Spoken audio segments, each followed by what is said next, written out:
Hello, and welcome to Ending Physician Overwhelm. I'm your host, Dr. Megan Mello. I'm a family and obesity medicine physician, as well as a certified life coach for physicians. In this podcast, we talk about how the learned habits of people-pleasing, perfectionism, and a lack of boundaries show up in our lives and how they contribute to burnout, exhaustion, and overwhelm. The healthcare system is broken, my friends, but let's not wait for it to be fixed in order to feel better.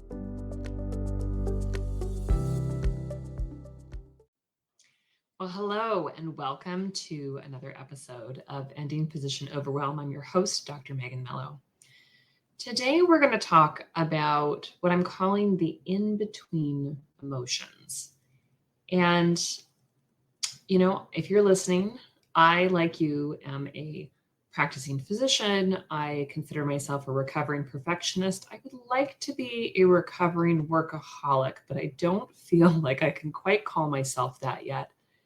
And today's topic really sort of came out of this observation that I had about feelings of boredom and restlessness. So let's get into it. I'm highlighting several what I'll call emotion triplets here. And these are different relationships that I see related to emotions that sort of triangulate, if you will. And, of course, I am not a psychologist. I do not have a PhD in emotions, but as a physician, I am around people's emotions all the time, right? As a parent, I am very, very closely witnessing the emotional changes in my children. And as somebody who's highly empathic myself, I really feel other people's emotions. And so to me, this conversation matters because when we are more in touch with the emotions and sort of have a better understanding of where they come from, how they relate to each other, I think it gives us more, I hate to use the word resilience, but it gives us more flexibility. It gives us more ability to get curious about what we're feeling, to notice. If you've listened to the podcast before, you've listened to other physician coaches out there, especially trained with the life coach school or a similar sort of cognitive behavioral type approach, you'll know that our thoughts create our feelings, which drive our actions, right? And so this conversation about emotions, we're really focusing on the feelings, the emotions, which are kind of in the middle of that equation, because we've got underlying thoughts that are often conscious or sometimes subconscious thoughts. And that's creating an emotion in us, right? Which is people describe as some kind of a sensation in our body or some kind of a vibration. And that creates our actions, right? My actions coming out of irritability, anxiousness, joy, excitement, fear, right? Those all drive different actions, though I may be in the exact same situation. So let's talk a little bit about these triplets, for lack of a better term that I'm using. And these are patterns that I notice in my life. So if some of these don't seem like they have a relationship in your life, of course, that's okay.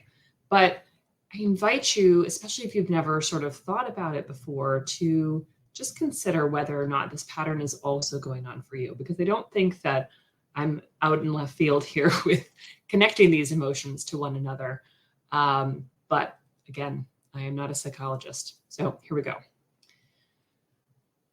I was thinking in particular for myself of feelings of boredom or restlessness.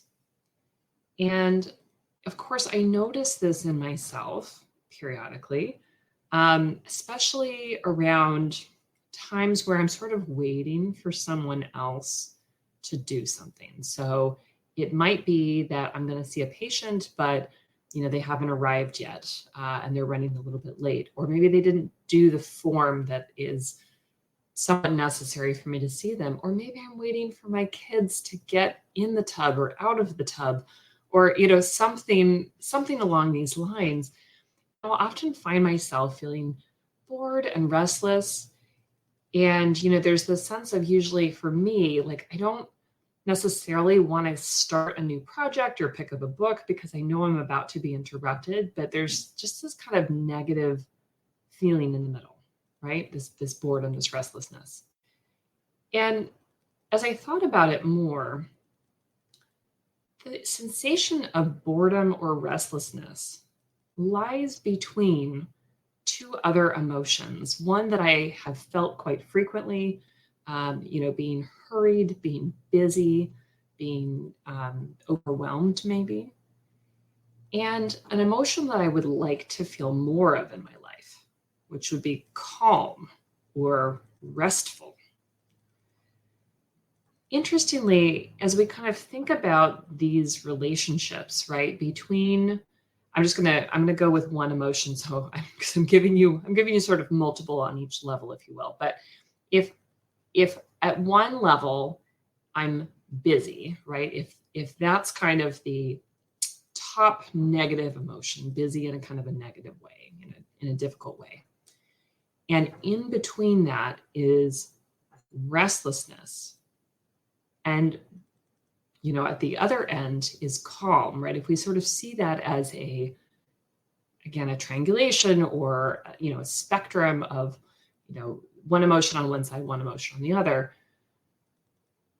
If I am trying to get out of feeling overly busy more often and get to more of a sense of calm more often, there's probably going to need to be more work with the emotion of boredom or restlessness, meaning that I'm probably going to have to be willing to feel that emotion in order to get more calm in my life. Now, I know that sounds a little bit weird, but when we are used to overworking, being very busy, having people constantly sort of need us and come to us with questions, or you need to do this, you need to do that. If that's your default and what you want in your life is more calm, there's going to have to be you accepting a certain level of discomfort with the absence of doing things, the boredom, the restlessness. Because we imagine that if people stop asking me to do things, right, if there aren't charts to close, if there aren't patients to see, if there aren't kids to coordinate, fill in your busyness here. If that stuff just wasn't happening, we might imagine we would automatically feel calm.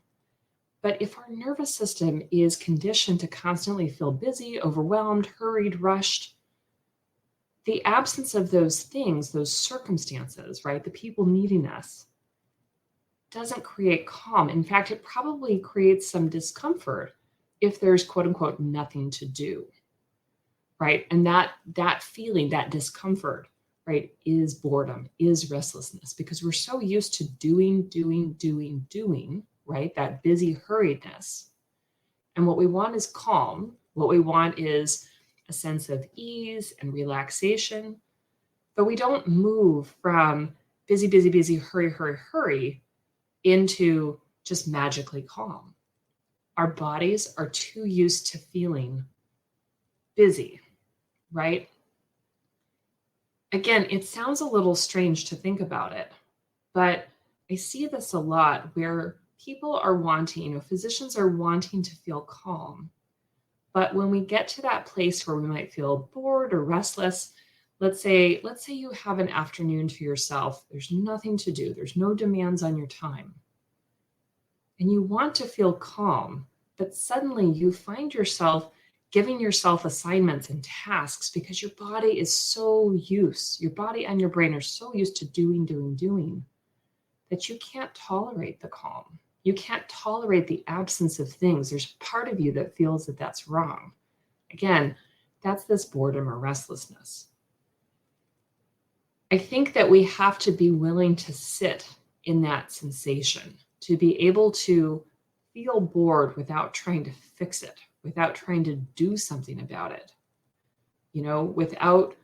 without creating more busyness if we want to feel calm, right? There's a relearning of our nervous system that has to happen there.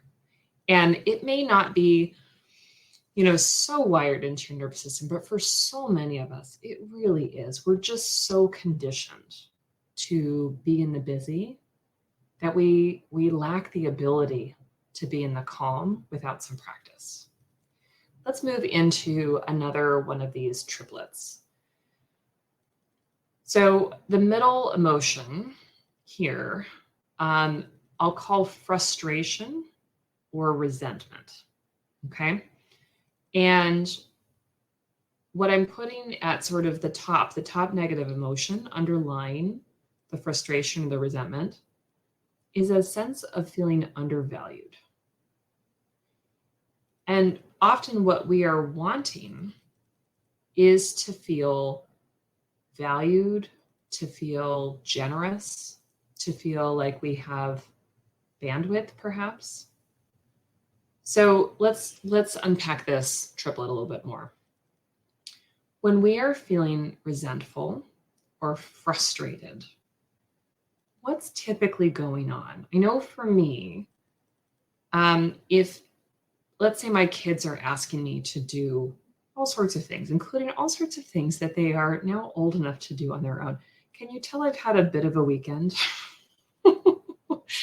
Parenting is not always my favorite role. But if I'm feeling frustrated or resentful, what's underlying that is, sensations that maybe they don't value me, that maybe they think I don't have anything to do, that I'm just here to serve them, that they don't need to exert any effort, especially, if it's inconvenient or boring, like pouring their own glass of milk or, I don't know, fill in the blank there, right? Coming up with some activity for them if they feel bored. So frequent, Mom, I'm bored. Yeah, it's not my problem. I'm not bored. But if I'm feeling undervalued, right? If I'm feeling like they don't think that I'm important or that I might be doing something else, right? Then that's leading me to have this emotion of frustration or resentment. And really what I want is to feel valued or generous. It's an interesting pairing. This one works a little bit differently, right? But if I want to move from feeling undervalued, right, to feeling valued or to feeling generous, like I have capacity, right, to play with them, or I don't know, well, they should pour their own milk, really. They're old enough. I have to pause in the frustration or resentment. I have to notice what's going on, right? And I have to get aware of my thoughts. So in that context, right, if I'm feeling like every time they make a request that I have to honor it, and maybe, I don't know, maybe that's tied up in my sense of value as a mom. I know for a lot of working mom physicians, we often feel like we spend so little time with our kids that maybe when we're with them, we need to give them everything. I would argue that that's not true and that's not healthy, but have I absolutely felt that way? Absolutely, 100%, right? So if in that moment, my immediate reaction to them asking me for something is to feel frustrated, there's a sense of me assuming that I need to do whatever they request in order to feel good enough. That's kind of, again, sort of that undervalued sort of thing. There's my feelings towards them maybe not respecting what I'm doing for myself. But really what I ultimately want, right, is to feel valued.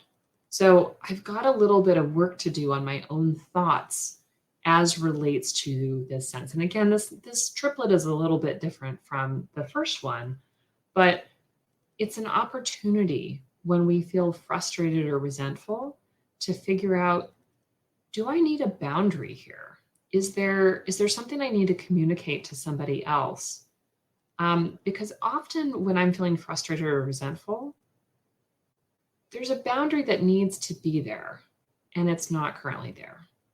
In this instance, My kids should know that as long as they haven't just broken their arm, right, and they're in a cast, they're able to pour their own milk. Like there really isn't any circumstance where they're not. With the exception, yeah, okay, if the milk gallon jug is full, right? That's a little hard for my younger child. Okay, he can ask me for help there. But if I continue to think that when they ask me to do something, it's because they don't value me, then I'm going to stay stuck in this loop. And I don't want to be there, right? So it takes me adjusting some of my automatic thoughts about how I respond to their requests. And, if I want to step into more of that generosity, of that feeling valued, right? How do I cultivate thoughts, right, that are going to let me go there? That circumstance, right? Really, it's the opportunity for the boundary. They can get their own milk, right? They can ask me for help if they need it, but I do want them to notice if I'm busy. If I'm already in the kitchen and I don't know, I'm already doing something, then yeah, perhaps that's easier. But a lot of the time, that's not what's going on. If we think about this in the context of patient care, right, where I'm feeling frustrated or resentful, let's say we have a circumstance where I've just spent, the visit with the patient. Maybe we're even running a little over time as happens. And they keep asking me questions or they produce a form that needs to be filled out that they didn't mention before. Oh, can we fill out this form? We need this for school tomorrow. That's another common instance, right, where I'm feeling frustrated or resentful. And again, my default thinking goes along the lines of they don't value my time because why didn't they bring that up sooner? I don't have a magic printer in my hand that magically completes the form, right? Think about these, endless school forms, right? For family medicine, for pediatrics, you know what I'm talking about, right? These forms, let's say, so they can have medications in school, and they need the same thing repeated sometimes when they're going to go on a field trip, right? So they can self-administer medications. Even if it's Tylenol or ibuprofen, right? I have to complete a form. There's an opportunity here for a boundary to be in place. But again, my default thinking is that if there's a request that's coming in, that means I have to honor that request just because somebody asked me, right? In that circumstance, let's say there is a simple form and it's about the child being able to take, I don't know, their daily allergy medicine while they go on an overnight field trip, right? Not their EpiPen, just their Claritin or whatever, right?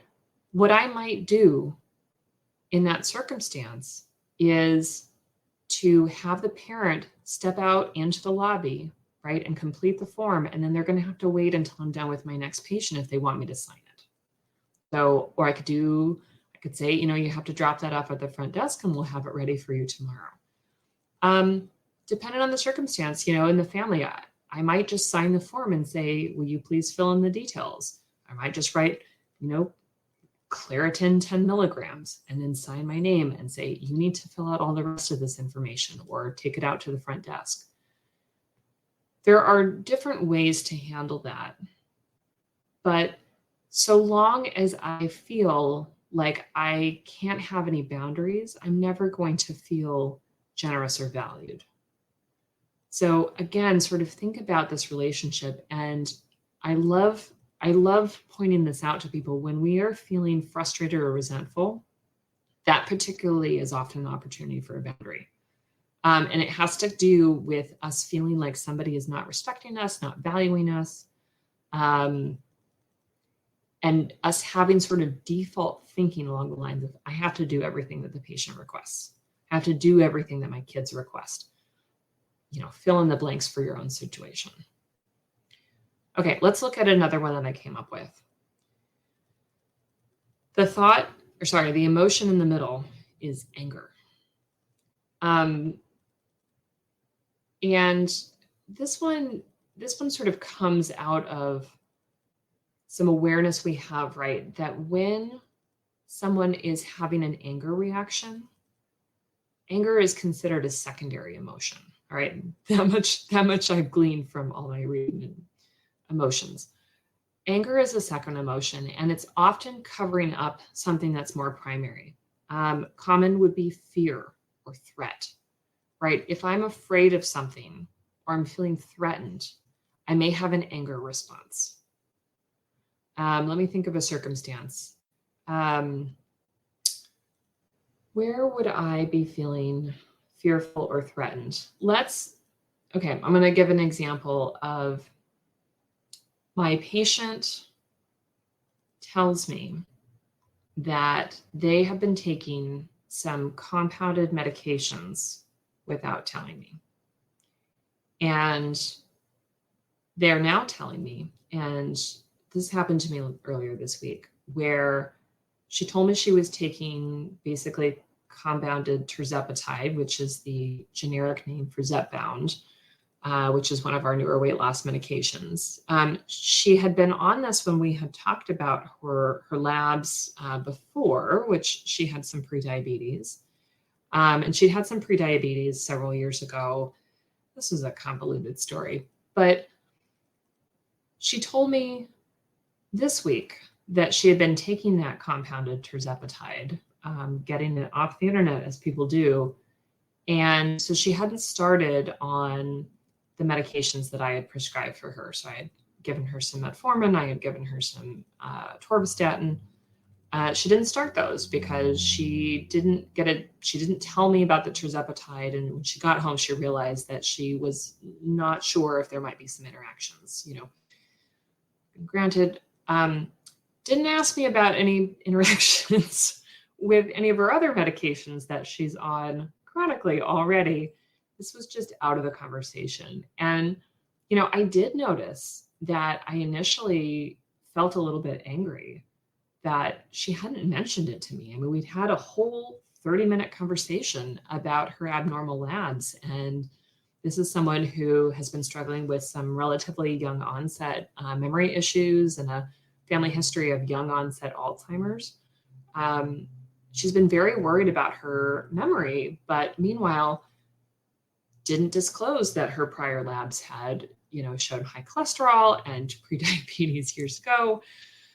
Again, this is a convoluted patient and story, to be quite honest. But as she said, oh yeah, I've been taking this compounded tirzepatide, like immediately I felt a little angry. And, I didn't have a big public reaction, to her, but what's underlying that is that there's a part of me that was a little bit afraid, right? Of like, oh no, is there going to be some problems? Is there going to be some interaction here? Because when our patients tell us that they're taking medications and have been taking medications for a while that they didn't disclose to us before, we suddenly feel like we're under threat sometimes, right? Because, I've been prescribing these other things and I didn't know about this random stuff you've been getting off the internet, right? I mean, this happens with testosterone too, right?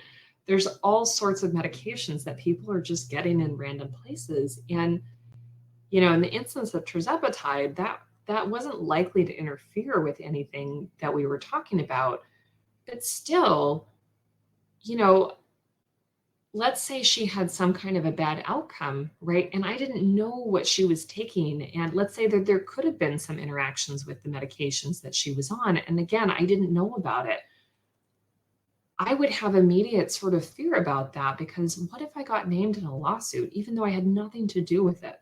I don't know. Have physicians been sued because they were not aware of medications that patients didn't disclose that they were taking?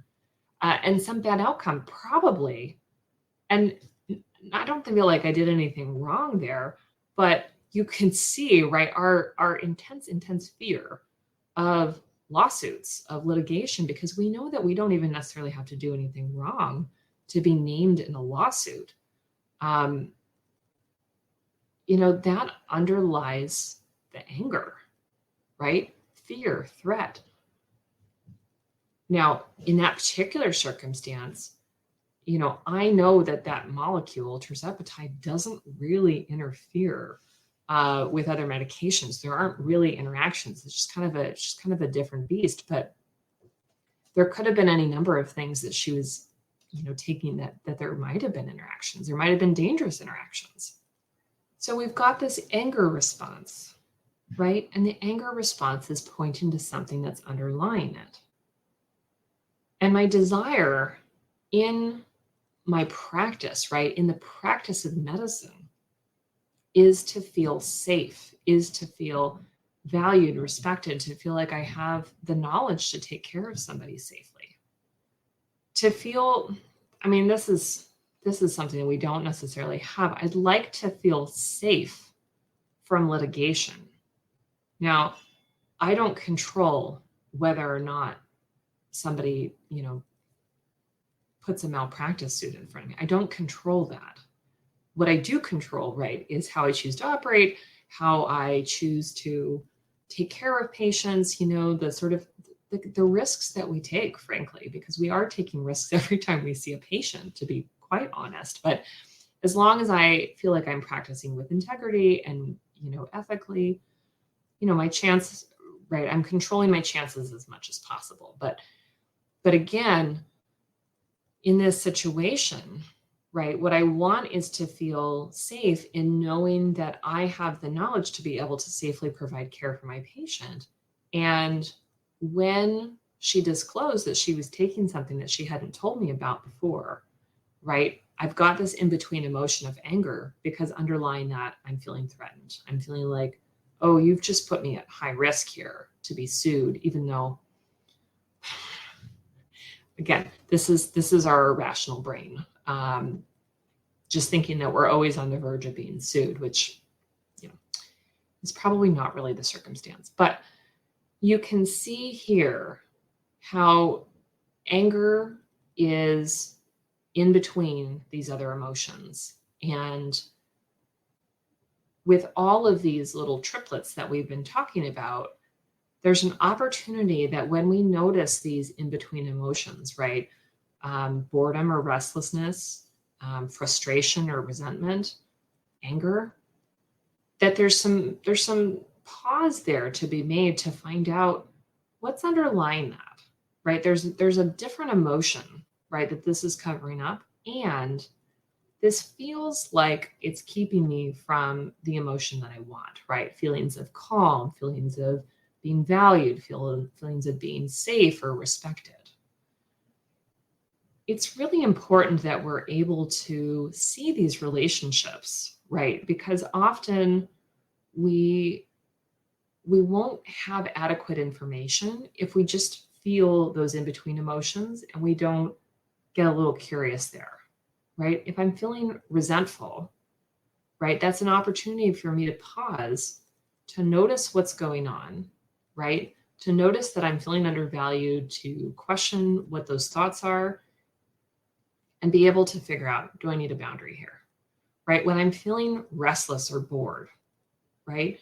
Again, I want to pause. I want to notice that my brain and my body are used to being hurried and busy, and it's uncomfortable to think that I could rest or be calm, but I'm never going to get to calm unless I can tolerate that discomfort of boredom and restlessness, and probably have some new thoughts there, that it is okay to not do anything, that it is okay to not be productive, quote unquote.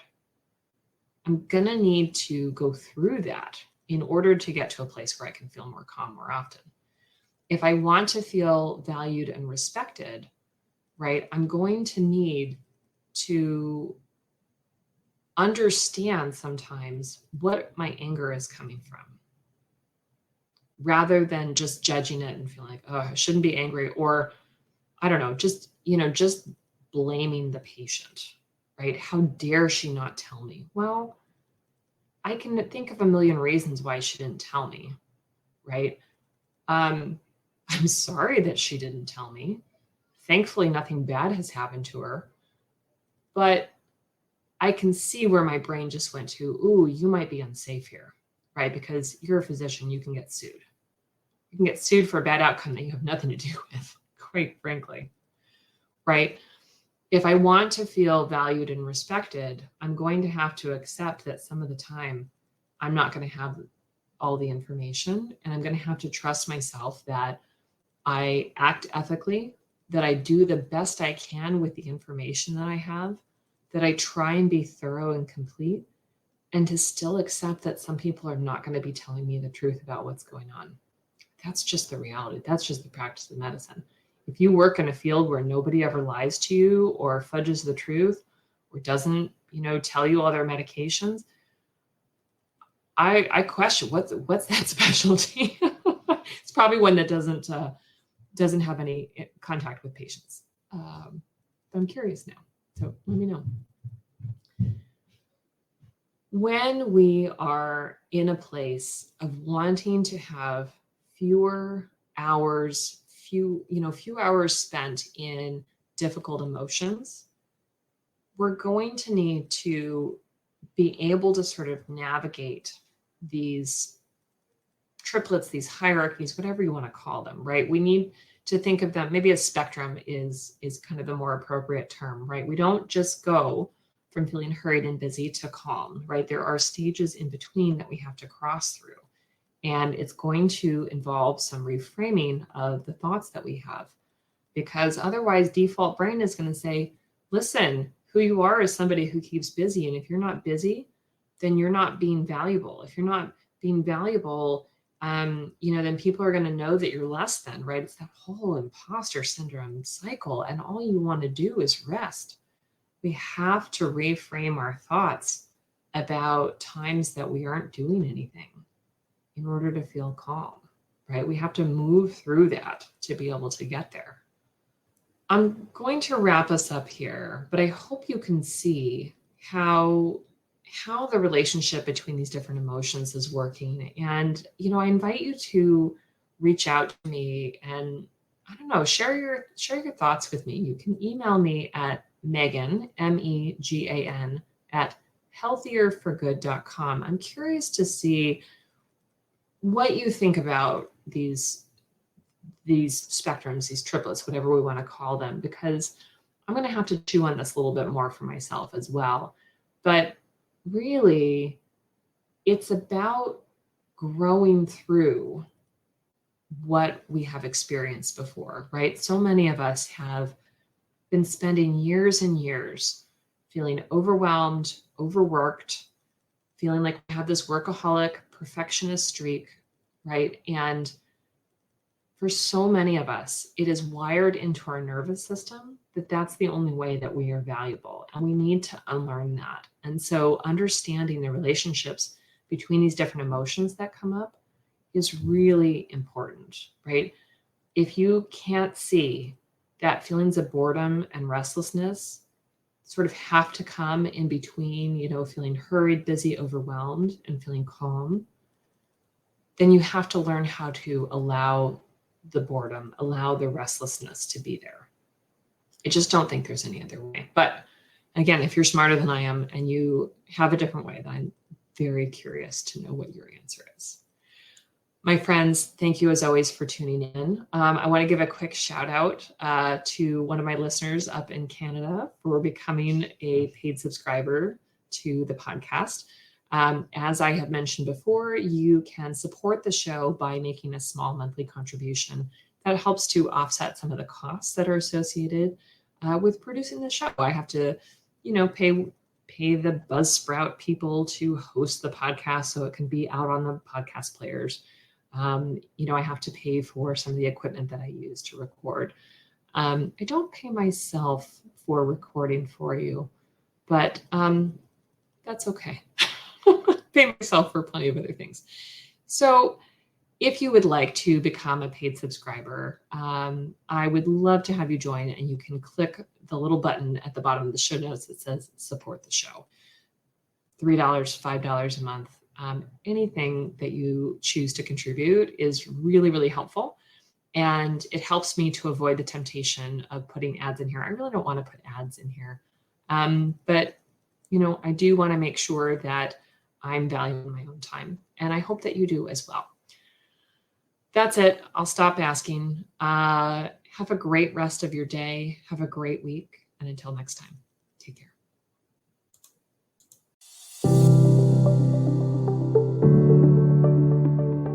Well, that's our show for today. Thank you as always for listening. To learn more about my coaching programs, head to www.healthierforgood.com. And if you love this podcast, please drop us a review on iTunes or support the show by clicking the link in the show notes. Until next time, take care.